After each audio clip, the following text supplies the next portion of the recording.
When you're working with others in Google Docs, a few smart habits can make collaboration a lot more productive. Start by using your document with the right level of access. Use Viewer for people who just need to read, Commenter for feedback, and Editor for full access. This keeps control over changes and avoids confusion.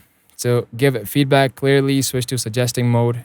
Instead of editing directly, your changes show up as tracked suggestions, making it easy for the original writer to review and accept or reject them. You can also highlight text and leave comments, tagging teammates with add to notify them instantly.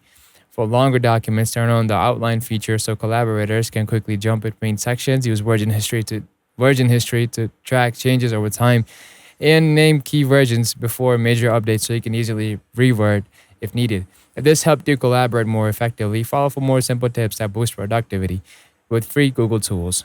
And yeah, until then, I'll catch you in the next video, but don't forget to like, subscribe, and comment.